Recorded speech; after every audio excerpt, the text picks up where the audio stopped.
There is a big problem that a lot of business owners have that screws them completely when they're trying to run ads or when they're trying to cold prospect, they're doing cold email, whatever kind of marketing that they're doing. If they do not get this part right, then they end up screwing up really, really bad. And that is getting the right message, and specifically two aspects of the message.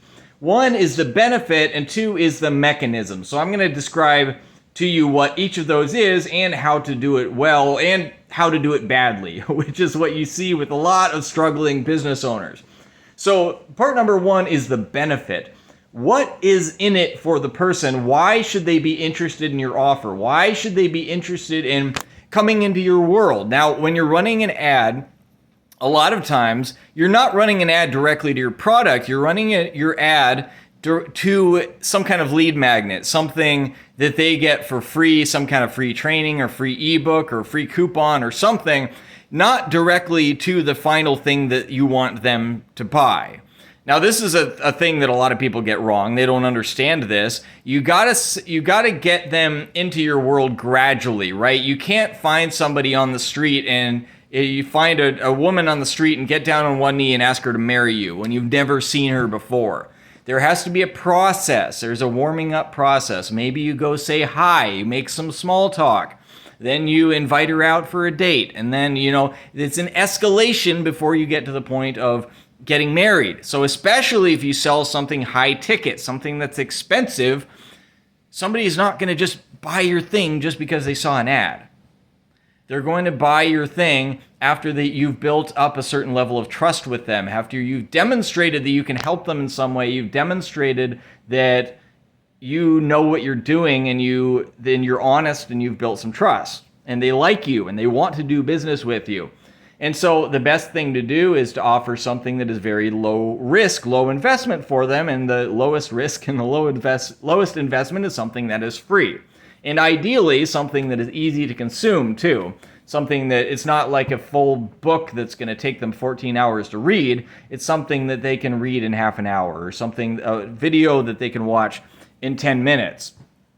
That way it's low investment for them, it's low risk, and they're likely to get in. But aside from that, you need to give them a specific benefit. Even if you're giving them something for free, if you want them to spend their 10 minutes or their 5 minutes or however long it takes to consume the material, and you want them to give you their contact info, well, you got to give them something in return. Even though that's a small investment, it's still an investment. So you got to give them something that's very interesting to them. And the first part of that is to promise some kind of benefit that is something that they want. A lot of people do a really, really poor job of this, and they say something super vague like, I'm going to show you how to be empowered and free and live a life on your terms, for example. So you hear something like that, the question is, what does that mean? What exactly does it mean to be empowered? What does it mean to be free? What does it mean to live a life on my terms? What do you mean by that? Now, contrast that with somebody that says, I'm going to show you how to make $10,000 a week every week without having to do XYZ thing that you don't like. How much more compelling is the second offer than the first one? Assuming that you're in a position where you would like to make $10,000 a week, right? If you're already making $50,000 a week, then you probably don't want to make $10,000 a week or $10,000 a month or whatever I just said. So you got to be specific, and that's going to draw in a specific people, and it's also going to push away specific people, right? Like the people that are already making 50 grand a month, they don't want to make 10 grand a month. But the people that are making 5 grand a month, they would love to make 10 grand a month. Now, contrast that with, I help you live an empowered life and live life on your own terms or whatever. That doesn't appeal to anybody because it's vague. It doesn't mean anything. So the first thing you got to do if you want to have success in any kind of ads is you have to have a specific benefit. Now, this benefit could be framed in terms of something that you're getting, or it could be framed in terms of solving a problem. So it could be get rid of insomnia, for example. The benefit is to get rid of insomnia. You're not gaining something so much as you are losing something that you want to lose. You're getting rid of a problem. Although almost anything you can frame as either a problem or a benefit, right? So you could say, get a good night's sleep every night, or you could say, get rid of insomnia, and you're saying the same thing, but you're framing it either positive or negative.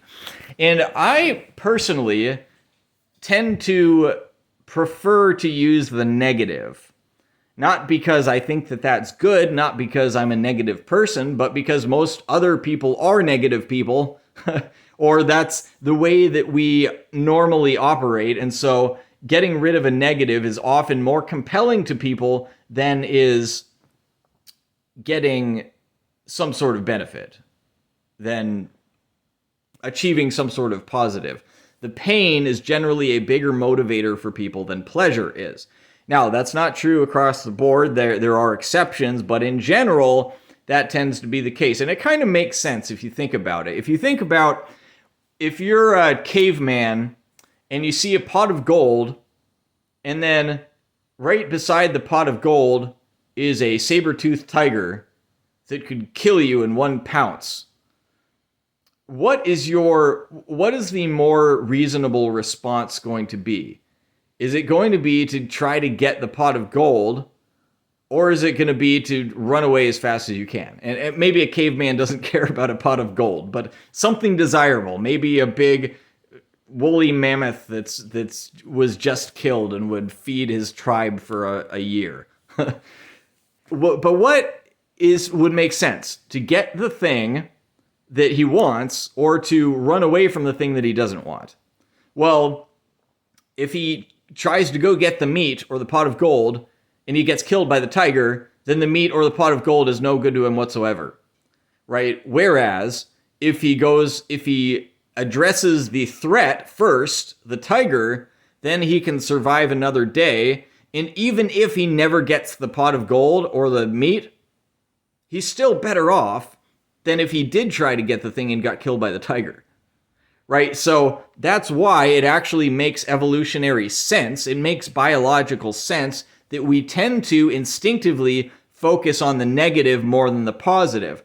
Now, the truth is, in a higher level, in a higher plane, in a more spiritual understanding, you may realize that focusing on the negative actually attracts more of the negative to you, whereas focusing on positive attracts more positive to you.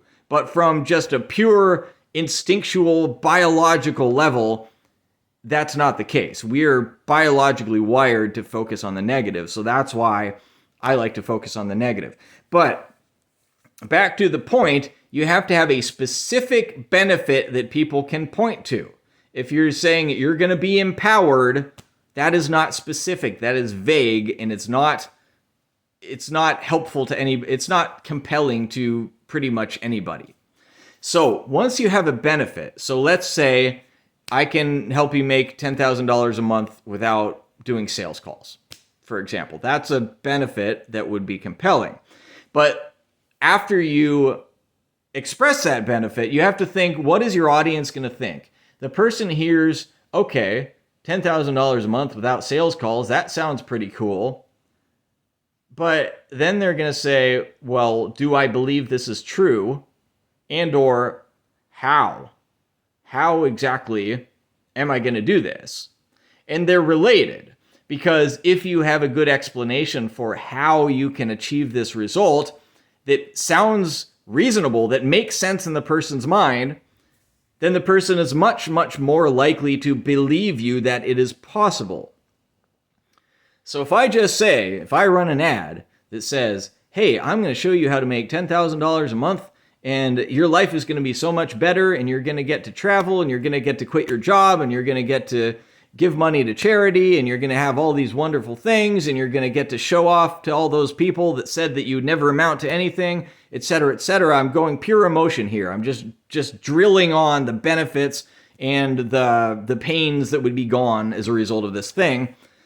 And then I said, click the link below And I'm going to help you to get this result. Well, that might work on some people, but most people have heard all of those claims before. They've heard a million people tell them that they can make 10 grand a month. And the same is true with any other offer. If you're saying, well, not any other offer, but most other offers that people are making.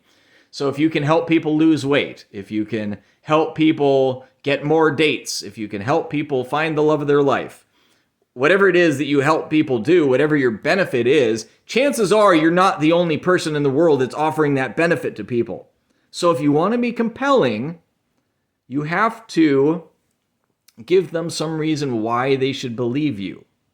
You should also give them a reason of why what you offer is different from what everybody else is offering, or at least what they have heard before. And even if your offer is not really different, there are clever ways to make it different. I have a product called the Differentiator Workshop, which teaches you exactly how to do that, but I'm not going to get into that today. What I want to get into is having some sort of answer to the question of how. How am I going to get this benefit? You need some sort of mechanism that you can point to, some sort of method by which you get the benefit. So here's an example for my own business. I help people get high quality leads coming in on autopilot every single day. That's my benefit. How do I do it? Using YouTube ads. That's the mechanism. And in fact, most of the people in my world have found me because they saw me on a YouTube ad. So they have first-hand experience that what I am saying is true because they themselves saw me on a YouTube ad and came into my world. They opted in for my free thing, whatever it was, and now they're getting my emails or they're watching my videos.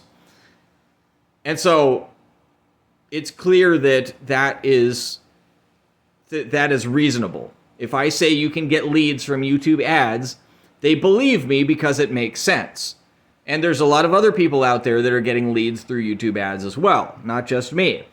So if I was just to say, hey, you can get leads every day on autopilot, click the link below and I'll help you to get leads every day on autopilot. But I never tell them it's using YouTube ads. Although if I'm running a YouTube ad that is saying that, it might be implicit, right? People might assume or infer from the context that I'm talking about using YouTube ads. But let's use another example. If I say I'm going to help you lose 20 pounds in the next 8 weeks, people are going to think, well, how? And so if I don't give any reason, if I don't give any method, any mechanism, any idea of how I'm going to help them do that, then they're just not going to believe me. They're going to think that I'm just blowing smoke or that I'm just wasting their time. They're probably not going to click on my ad. They're probably not going to take me up on my free thing, and they're probably not going to buy my product. Right? So whatever it is that you are offering, if you are offering some sort of benefit, you need to explain how. And you don't have to go into the full explanation. Chances are, like for me with YouTube ads, I'm not going through every little step of what you have to do. So first you have to write a script, and then you have to create a video from the script, and then you have to run the videos. I'm not going into all that in the ad. I'm just using one little phrase as my how, as my mechanism within the video. It's with YouTube ads. Now, another distinction that I want to make. Some people think that having a mechanism just means coming up with a name. So if I say I'm going to help you lose 50 pounds with my fat burner furnace inferno method, then that may be slightly better than not having any kind of method at all. But you have to explain what your fat burner furnace, what it actually is, in a way that people can understand. So you might find a mechanism such as optimizing your hormone balance. And especially these, and I'm getting kind of a little too in the weeds here, but especially these are helpful if the mechanism is different as I said before, than what they have done before, what they've seen before, what they've heard before. So if I say my fat burner furnace inferno method is based on dieting and exercise. So we're going to go to the gym 5 times a week, work out for an hour, and we're going to eat a lot of fruits and vegetables and stop eating so much sugar and fat. Well, that's not a very convincing mechanism. It's not very compelling because it's the same thing that they've already heard 1,000 times. Whereas, if I say that the reason for weight gain is not because you're eating the wrong things, it's not even because you're not, or let me rephrase that, because it is because they're eating the wrong things. But why? It's not because you're eating too many calories. It's not because you're not going to the gym. In fact, if you think about it, this idea of calories in, calories out is kind of dumb because it forgets that people poop. You think, okay, well, you eat this many calories and you burn off this many calories. Well, yeah, but you're eliminating a lot of these calories through your excretory system as well. And the calories in, calories out, people totally forget that that exists. Right? So the problem is not that you're eating more than you're burning. The problem is that your body thinks that it needs to store more food as fat. And so what we need to do is not restrict our calories, although that can work in the short term. What we really need to do is optimize the hormones that signal to our body whether or not we need to store more fat or we have enough energy and we can release fat. Now, I don't know if that's entirely true. I'm not an expert in this matter.